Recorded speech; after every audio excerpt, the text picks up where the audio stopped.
Bismillahirrahmanirrahim. Assalamualaikum warahmatullahi wabarakatuh. Ahlan wa sahlan. Bertemu kembali dengan kisah hikmah.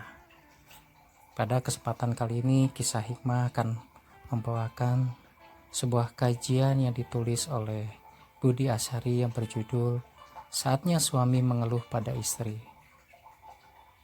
Judul di atas tidak terbalik sama sekali. Kita tidak sedang membahas tentang istri yang mengadu dan mengeluh pada suami. Karena yang ingin meringankan himpitan tugas itu tidak hanya istri, tapi juga suami. Saat itu tiba, bagaimanakah sikap istri? Dan apa sebenarnya yang ingin didapatkan oleh suami? Dan apa pula pelajaran di balik ketegaran suami yang ternyata masih perlu bentangan lembut tempat mencurahkan segala keluhan? Hal ini pernah dilakukan oleh suami terbaik, Rasulullah Shallallahu Alaihi Wasallam. Saat itu sudah memasuki bulan terakhir di tahun 6 Hijriah. Muslimin berjumlah 1.400 orang. Langsung dipimpin oleh Rasulullah berangkat keluar Madinah menuju ke Mekah. Bukan untuk perang atau menyerang Mekah, tapi untuk membuktikan mimpi Nabi dalam tidurnya bahwa Muslimin memasuki kota Mekah untuk ibadah dengan tenang tanpa gangguan. Tentu ini merupakan kabar gembira bagi seluruh muslimin yang merindukan kiblat mereka. Tapi ternyata mimpi Nabi tidak terbukti tahun itu, dan baru terbukti tahun berikutnya. Nabi tidak salah, karena beliau tidak menyebut kapan mimpi tersebut akan terbukti. Muslimin dicegat oleh Quraisy di luar kota Mekah, tepatnya di Hudaybiyah. Muslimin tidak bisa memasuki Mekah untuk melaksanakan umroh. Muslimin kecewa. Kekecewaan mereka bertambah besar begitu mengetahui isi perjanjian antara Nabi dan Quraisy yang secara kasat mata dimenangkan oleh Quraisy. Umar bin Khattab salah seorang yang kecewa mengisahkan hal tersebut, sebagaimana yang disebutkan dalam Sahih Bukhari, Sunan Abu Dawud, Musnad Ahmad, Dalail Al-Baihaqi, Musannaf Abdul Razak, dan lainnya. Setelah Nabi selesai dari membuat perjanjian dengan Quraisy, beliau berkata kepada para sahabat, "Bangun, sembelihlah ternak yang kalian bawa, kemudian tahallullah, bercukur sebagai tanda selesainya ibadah umroh." Tidak ada satupun sahabat yang bergerak, karena mereka berharap masih bisa memasuki kota Mekah dan tahallul setelah benar-benar melakukan umroh. Mereka kecewa. Nabi mengulanginya lagi. Kembali, tidak satupun sahabat yang menyambut perintah Nabi. Untuk ketiga kalinya Nabi mengeluarkan perintah. Dan ternyata hingga kali ketiga pun tidak seorang pun yang berdiri melaksanakan perintah Nabi. Ya, tidak seorang pun. Pasti Nabi terkejut luar biasa. Karena sahabat Nabi adalah orang yang sangat melaksanakan semua perintah Nabi. Bahkan sesuatu yang belum diperintah pun bisa mereka kerjakan saat mereka memahami Nabi hanya dengan gerak tubuh dan mimik wajah Rasul, tapi tidak untuk kali ini. Kekecewaan memang bukan hal yang sederhana, tapi untuk Nabi, jelas hal ini mengagetkan. 3 kali perintah tanpa sambutan.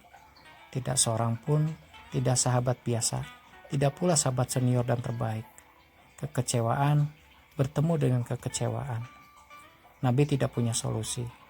Memang sesuatu yang sangat mengejutkan, sering membutuhkan pikiran, bahkan sekelas Rasul sekalipun. Guratan wajah kecewa tidak bisa disembunyikannya. Di lapangan masalah itu hadir, tidak ada jalan lain kecuali kembali ke tempat peraduan beliau. Siapa tahu solusi itu ada di sana, ya istrinya. Saat itu, istri yang dibawa adalah Ummu Salamah radhiyallahu anha. Nabi masuk ke tenda istrinya sambil bergumam sangat kecewa. "Celakalah muslimun, aku perintahkan mereka untuk menyembelih dan bercukur, tapi tidak melaksanakannya." Dalam riwayat lain Nabi berkata kepada Ummu Salamah, "Tidakkah kamu melihat orang-orang yang aku perintahkan itu? Tapi tidak ada yang melakukannya, padahal mereka mendengar perkataanku dan melihat wajahku." Jelas ini merupakan rangkaian kalimat kekecewaan, hingga keluar dari Nabi kalimat yang bahkan menurut Ummu Salamah perlu dikoreksi.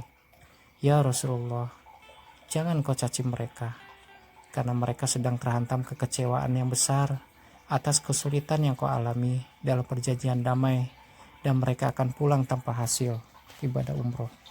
Ya Nabiullah, keluarlah, jangan bicara dengan siapapun hingga kau sembelih binatangmu.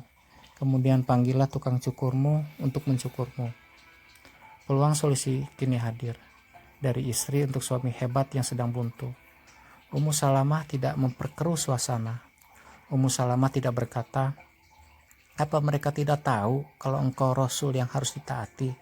Ummu Salamah tidak justru membakar hati suami yang sedang gundah dengan berkata, mereka memang celaka. Tidak, tapi Ummu Salamah adalah istri yang tenang dan penuh wibawa. Dia justru mengingatkan suami yang merupakan orang besar itu dalam kalimatnya, ya Rasulullah, jangan kau caci mereka. Sebelum istri memberi solusi, koreksi terhadap kesalahan tetap dilakukan jika hal itu terjadi. Karena mencaci bukan solusi, hanya menambah keruhnya jiwa, dan awan di hati semakin menggelayut tebal. Ummu Salamah mencoba untuk memahamkan suaminya mengapa mereka melakukan hal yang mengecewakan tersebut. Karena mereka sedang terhantam kekecewaan yang besar atas kesulitan yang kau alami dalam perjanjian damai, dan mereka akan pulang tanpa hasil untuk ibadah umroh. Setelah tugas pertama selesai, istri cerdas dan tenang itu memberi setitik pelita solusi. Ya Nabiullah, keluarlah. Jangan bicara dengan siapapun hingga kau sembelih binatangmu. Kemudian panggillah tukang cukurmu untuk mencukurmu. Rasul tidak punya pilihan solusi lain, kecuali yang datang dari hati tenang, seorang istri yang cerdas. Tapi seberapa ampuh solusi itu? Umar bin Khattab menceritakan, Rasulullah SAW keluar sambil menyisingkan bajunya. Beliau mengambil alat pemotong dan memotong binatang sembelihannya dengan mengangkat suaranya, Bismillah, Wallahu Akbar. Setelah itu beliau meminta tukang cukurnya untuk mencukur beliau. Melihat hal itu, muslimin pun berlomba untuk menyembelih binatang mereka dan saling berdesakan hingga hampir saling melukai di antara mereka. Kemudian saling mencukur di antara mereka. Subhanallah, ide sang istri benar-benar jitu.